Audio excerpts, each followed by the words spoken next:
गरीब का भाग्य। गांव के किनारे एक टूटी फूटी झोपड़ी में रामू रहता था।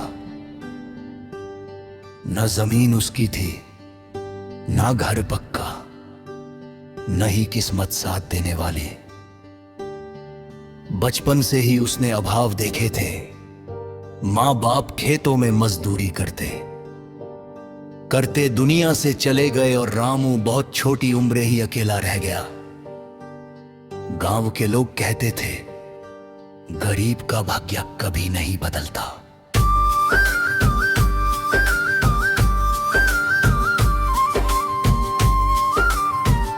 लेकिन रामू के दिल में एक अलग ही आग जलती थी। संघर्ष की शुरुआत।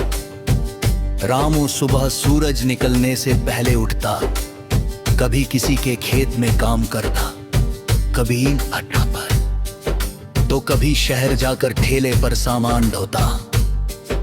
दिन भर मेहनत, रात को खाली पेट नींद, यही उसकी जिंदगी थी।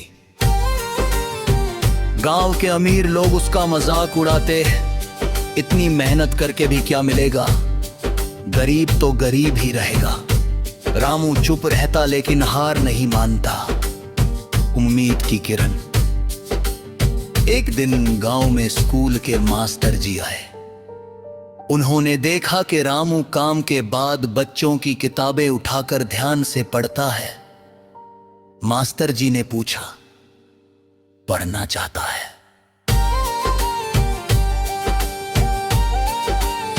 रामू की आंखों में चमक आ गई। रामू का भाग्य। गांव के आखिरी छोर पर एक छोटी सी कच्ची झोपड़ी थी। उसी झोपड़ी में रामू रहता था। उसके पास न जमीन थी, न धन और न ही कोई सहारा।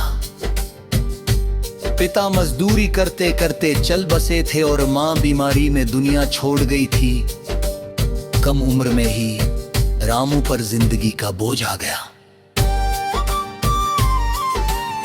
गांव वाले अक्सर कहते, रामू का भाग्य फूलदान, कठिन बचपन।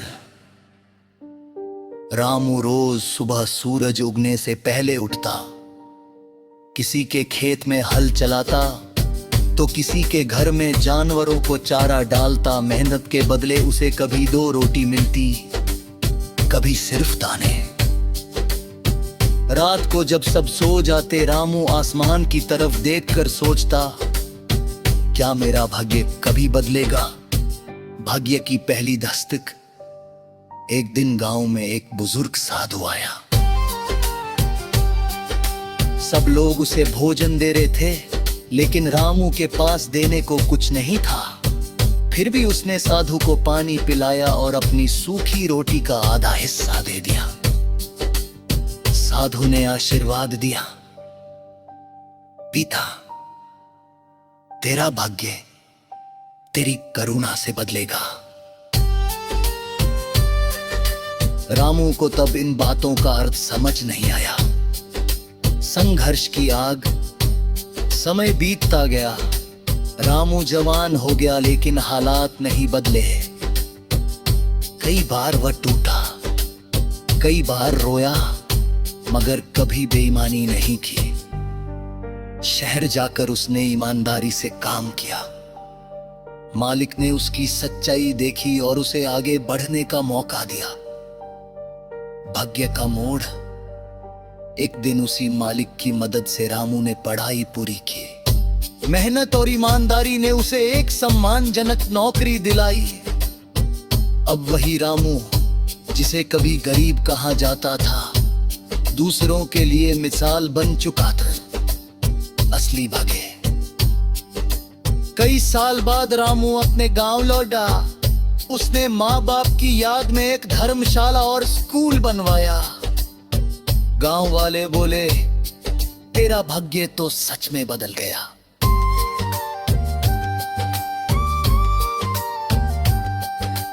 रामू शांत स्वर में बोला, भाग्य नहीं बदला, मेरे कर्म बदले।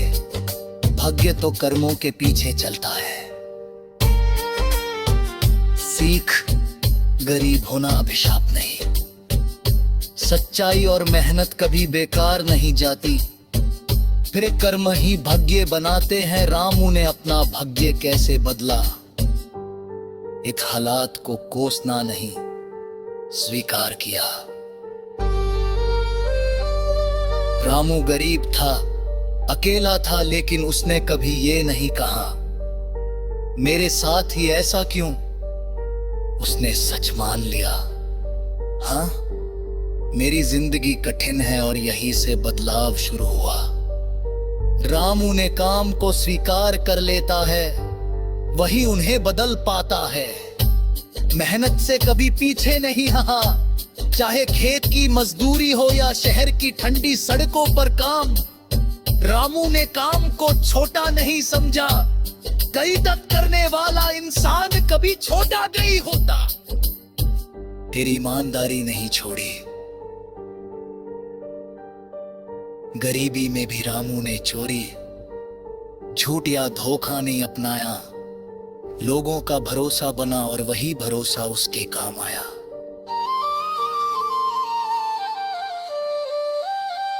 तेरी ईमानदारी धीरे चलती है लेकिन दूर तक जाती है। सीखने की आदत डाली, काम के बाद भी वो पढ़ता था, पूछता था, समझता था। जहां मौका मिला सीख लिया।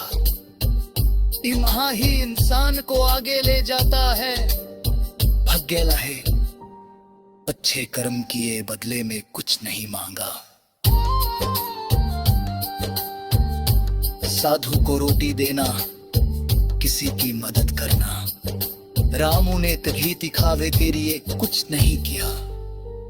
अच्छे कर्म चुपचाप करते। चाहे खेत की मजदूरी हो या शहर की ठंडी सड़कों पर काम, रामू ने काम को छोटा नहीं समझा। कमी मत करने वाला इंसान कभी छोटा नहीं होता।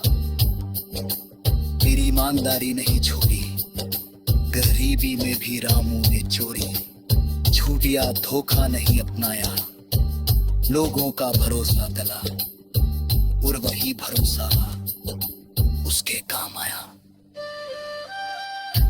तेरी ईमानदारी धीरे चलती है लेकिन दूर तक जाती है।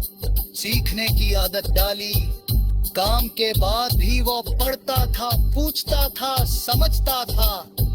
जहां मौका मिला सीख लिया।